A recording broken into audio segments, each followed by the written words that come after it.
करने वाले हैं आर्यभट्ट नॉलेज यूनिवर्सिटी पटना यानी course study of bachelor of in an information computer application credit system based on semester exam. और आज हम कोर्स स्टडी बात करने वाले यानी बीसीए सिलेबस को देखने वाले हैं। तो सबसे पहले आप मेरे चैनल पे आए इसके लिए आपको बहुत बड़े शुभकामना देता हूं और चैनल को लाइक कर सब्सक्राइब करना ना भूलें। और मैं इस इन्फॉर्मेशन को अच्छे तरह से डिफ़ाइन करता हूं ताकि सब लोगों को समझ में आए बीटेक में और बीसीए में क्या फ़र्क है, दोनों में क्या अंतर आता है, करने से कौन करना ज़रूरी है, कौन सा कोर्स हमारे लिए फ़ायदा होगा, कौन सा कोर्स में प्लेसमेंट लगेगा, क्या इसका फ्यूचर होगा। तो सबसे पहले आज हम बात करने वाले हैं बीसीए का। और बीसीए का कोर्स स्ट्रक्चर देखेंगे, कैसे पढ़ाई होता है, कैसे सेमेस्टर, क्या क्राइटेरिया होता है, वो हम देखने वाले हैं। तो हम बात करने वाले हैं इस लेवल क्राइटेरिया का। किसी भी कोर्स में एडमिशन लेने से पहले उसका कुछ रूल एंड कंडीशन होता है कि आप फुलफ़िल कीजिए तभी आप कोर्स में इन्वॉल्वमेंट आपको मिलेगा। जो कि इसमें लिखा हुआ इंटरमीडिएट होना ज़रूरी है, रेगुलर स्टूडेंट होना चाहिए, डिस्टेंस सभी होना चाहिए। स्टूडेंट जो मैथ नहीं पढ़े हैं वो भी अपीयर कर सकते हैं, उनको एडिशनल क्वालिफिकेशन टेस्ट देना होगा एक बेसिस मैथ का, वो कॉलेज के द्वारा होगा। फिर उसके बाद इसमें प्रोसेस होता है कि आपको 45% मिनिमम इंटरमीडिएट यानी में +2 में होना चाहिए। अगर आप ST/SC हैं तो IBC हैं तो आपको 40% भी चलेगा। फिर उसके बाद एडमिशन का जो प्रक्रिया होता है वो मंथ ऑफ जुलाई में होता है हर साल एकेडमी ईयर। उसके बाद अगर आप मिनिमम 75% अटेंडेंस ज़रूरी है सेमेस्टर एग्जाम में बैठने के लिए। और जो भी आपका डॉक्यूमेंट है 10th-12 का, इसमें इंफॉर्मेशन दिया हुआ है, इसको आप थ्रोली पढ़ सकते हैं। तब तक हम बात करते हैं कोर्स का। जो ड्यूरेशन होगा वो 3 साल का होगा। इसमें क्राइटेरिया है कि अगर आप फर्स्ट सेमेस्टर की बात करें तो जुलाई से दिसंबर स्टार्ट होता है, सेकेंड सेमेस्टर जनवरी से मई स्टार्ट होता है। और इसमें वर्किंग डेज वही 90 डेज का रहता है, जिसमें उसके बाद आपको इंड सेम ले लिया जाता है। बात कर रहे हैं हम लोग LTP के बारे में। तो लेक्चर ट्यूटोरियल प्रैक्टिकल होता है, ये एक निर्धारित होता है टीचर के द्वारा कि उनको कितना दिन का करना होगा। अब बात कर रहे हैं स्टूडेंट समर प्रोग्राम के बारे में, तो 4 वीक का होगा, वो शायद 5वां सेमेस्टर में होगा। इसमें भाइबा होगा, आपका प्रोजेक्ट वर्क लिखना होगा, टर्म पेपर होगा, असाइनमेंट होगा, मिड टर्म होगा। अब हम बात करने वाले हैं एग्जामिनेशन का बात करने वाले। तो एग्जामिनेशन का जो प्रोसेस होता है, एक यूनिवर्सिटी एग्ज़ाम कंडक्ट करता है जिसको हम लोग बोलते हैं इंड सेमेस्टर एग्ज़ाम। इसमें रूल होता है कि अगर कोई भी कैंडिडेट पास नहीं कर पाता है, वो फिर से फेल्ड पेपर में सब्स्टिट्यूट उसका एग्ज़ाम होता है, तो वो दिसंबर या जनवरी में होगा या तो मई या जून में होगा। और जो ऑड सेमेस्टर है उनके लिए भी एग्ज़ाम कंडक्ट कराया जाता है, उसके लिए स्पेशल एग्ज़ाम भी कंडक्ट कराएगा जो बैकलॉग स्टूडेंट है उसके लिए। उसके बाद स्टूडेंट को 75% अटेंडेंस चाहिए एटलीस्ट सब पेपर में, और उसको 10% छूट मिलेगा प्रिंसिपल के थ्रू, जो कॉलेज के अथॉरिटी है।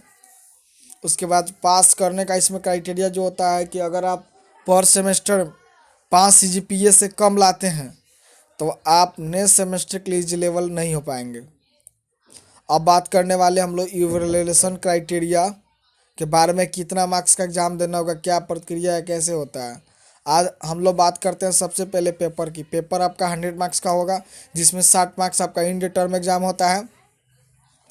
यहाँ पे लिखा भी हुआ है रेशियो ऑफ 60/40। फिर उसके बाद हम लोग बात कर रहे हैं कंटिन्यूअस इंटरनल इवैल्यूएशन टर्म के बारे में यानी असेसमेंट के बारे में। यहाँ रिकॉर्ड्स देखे जाएंगे आपके।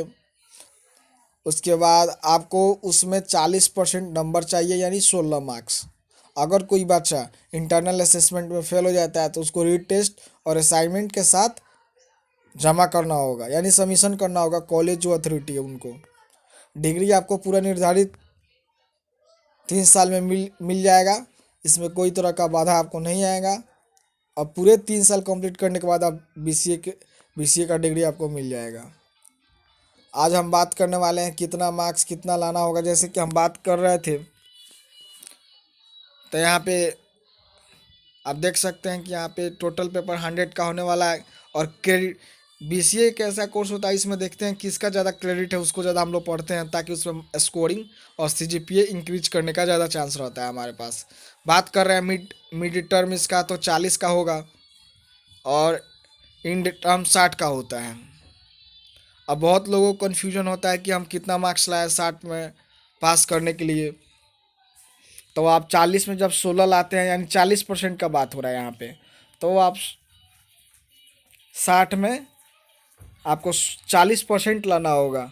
जैसे यहाँ पे हम लोग देख रहे हैं, यहाँ पे लिखल है कि 40% आपको मिनिमम लाने होंगे, तभी जाके आप पास कर पाइएगा। और 10% आपको मेडिकली छूट मिलता है 75% अटेंडेंस के लिए। फिर भी आपका 65% अटेंडेंस ज़रूरी है। जैसे कि हम पहला सेमेस्टर देख रहे हैं, यहाँ पे लैब भी करना पड़ेगा आप लोगों को। लैब, हाँ, अब बात कर रहे हैं हम लोग प्रैक्टिकल का, तो प्रैक्टिकल भी होता है इसमें।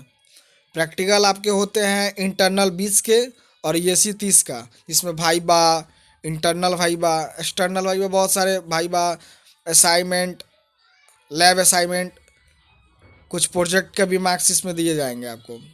ऐसे करके आप देख सकते हैं पहला सेमेस्टर, दूसरा, फिर तीसरा। अब बात करना हम लोग चौथा सेमेस्टर का देख रहे हैं, इसमें चौथा सेमेस्टर भी है, फिर पांचवा है, फिर छठा है। तो इस तरह करके ये सिलेबस आपका समाप्त हो जाता है।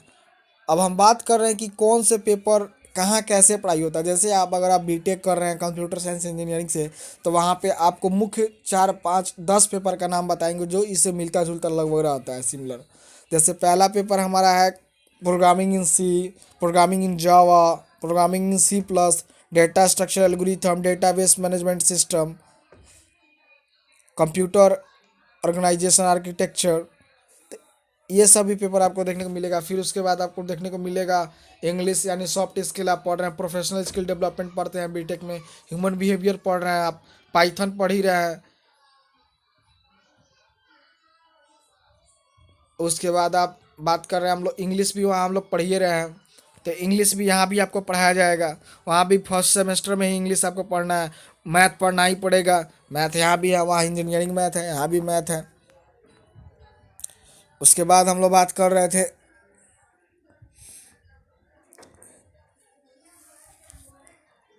टेक्निकल राइटिंग भी आपको मिलेगा पढ़ने के लिए, जो जॉब और प्रिपरेशन कैसे करते हैं। हाँ, ये सिलेबस जो है मैथ का लगभग सिमिलर ही है, वही सब पढ़ना पड़ता है। फिर सॉफ्टवेयर के बारे में आपको पढ़ना होगा, हार्डवेयर के बारे में पढ़ना होगा। बीटेक में कंपोनेंट पढ़ाया जाता है, लेकिन इसमें ज़्यादातर सॉफ्टवेयर के ही बारे में आपको पढ़ाया जाएगा। उसके बाद हम ह्यूमन बिहेवियर जो बात कर रहे थे, इसका प्रिंसिपल मैनेजमेंट ऑर्गेनाइजेशन जो नाम है,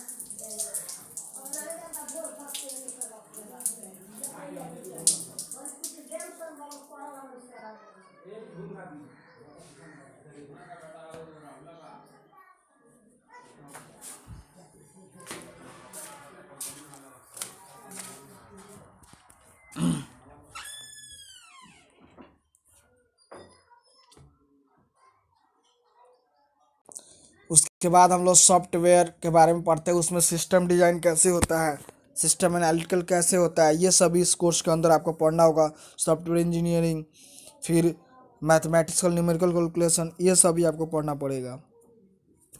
उसके बाद आगे हम बात कर रहे हैं, जो हम बात कर रहे हैं आप सिलेबस देख ही लिए।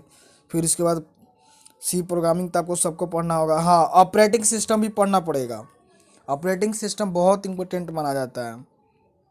ओएस जिसको हम लोग बोलते हैं, object oriented programming, internet web designing, Java programming, DBMS हम लोग चर्चा कर लिए हैं। जो जो भी सिलेबस ये सब इनको भी पढ़ना पड़ेगा। हाँ, digital electronics, computer architecture systems organization अभी हम बात कर रहे थे, एनालॉग भी पढ़ना पड़ेगा, मिक्सअप सिलेबस होता है इन लोग का, तो पढ़ना तो आपको पड़ेगा ही।